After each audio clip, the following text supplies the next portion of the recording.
Welcome. Let's go ahead and take a look at what is known as Rolle's theorem. It happens to be the case that Rolle's theorem is actually a special case of the mean value theorem. So Rolle's theorem states, let f of x be a continuous function over the closed interval ab and differentiable over the open interval from a to b. So continuous over the interval including x equals a and x equals b, but differentiable in the open interval, so not necessarily including x equals a and x equals b. If f of a equals f of b, then there exists at least one x value c, in that interval from a to b, such that f prime c equals 0. Over here we have a graph of a parabola, and we can see the locations of a and b on the x-axis. And so we have a point here on the left side of the parabola, a comma f at a, and we have a corresponding point over here on the right side of the parabola. Its ordered pair is b comma f at b.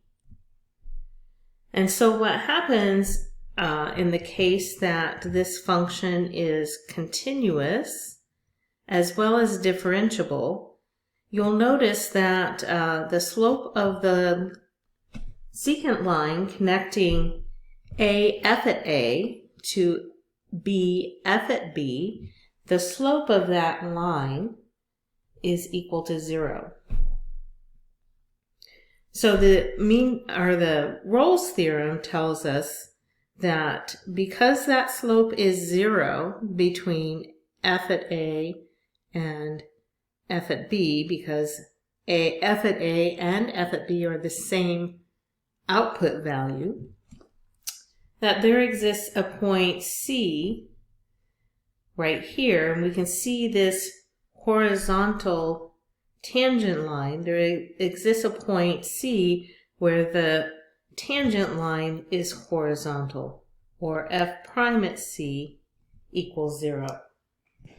In this second graph, we can see something similar. We still have a parabola, and f at A and f at b are still equal to each other, and the slope of that secant line connecting them is 0, and it's 0 because f at a and f at b are equal. Because this function is both continuous on the open interval continuous on the closed interval a to b, and differentiable on the open interval a to b, there exists an x value c where f prime at c is equal to that slope of 0 that's connecting the output values at the two endpoints of my interval. Now, depending on the function behavior itself, there may be more than one value of c that equals the slope of that secant line. In this graph, we've got our a and f at a on the left side, and we've got our b and f of b on the right-hand side. And again, that secant line, that slope of that secant line is equal to 0. And because this function is continuous on the interval from a to b, and it's differentiable on the open interval from a to b, we know that there's at least one place, one value c, where the derivative will equal the slope of this secant line. Well, in this particular case, we can see that there are two locations. We can see that there's this c1, so f prime at c1, or the slope of the tangent line, is equal to 0. And then there's a second location, x equals C2, where f prime at C2 is equal to 0. So I do want to point out that the hypotheses of this theorem are particularly important. Notice that f has to be continuous over the closed interval, so including the endpoints a and b, and it has to be differentiable over the open interval, so all of the x values between a and b. So you'll see over here we have the graph of the function negative absolute value of x plus 1, and we're seeing this on the interval from -2 to 2. Notice that the function is continuous on the interval from -2 to 2. However, we have this corner at x equals 0. And notice that the caution here is that it's crucial that the function f of x be differentiable on that interval. And notice that with this sharp corner, f of x is not differentiable at x equals 0. So f prime of x does not exist at x equals 0. So f of x is not differentiable on the interval from -2 to 2. And so there are no so because of that, even though f at a equals f at b, notice that f at -2 equals 0 and f at 2 equals 0. So we know that's true, and we can see that it's continuous because the function is not differentiable over the open interval. It's not differentiable for all x values between -2 and 2. Then we cannot guarantee that there is a place where the slope of the tangent line, or f prime at c, would equal 0. So in this case, we would say that Rolle's theorem would not apply to that function on that interval. So let's look at a quick example. Keep in mind that when we want to apply Rolle's theorem, we have to be sure that all of the hypotheses of the theorem are applied.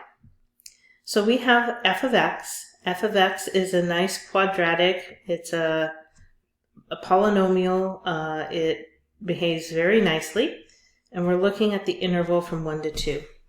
Our task is to determine whether Rolle's theorem can be applied, and if so, find all values of c such that f prime at c equals 0. So the first thing that has to happen is that f of x has to be continuous on the closed interval. So we have a polynomial, so f of x is a polynomial, and polynomials are continuous over all real numbers. So we can say, and therefore continuous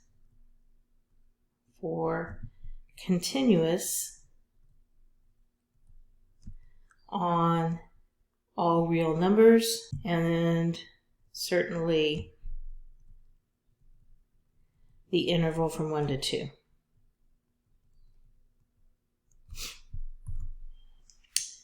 The second criteria that must be met is that the function is differentiable on the open interval.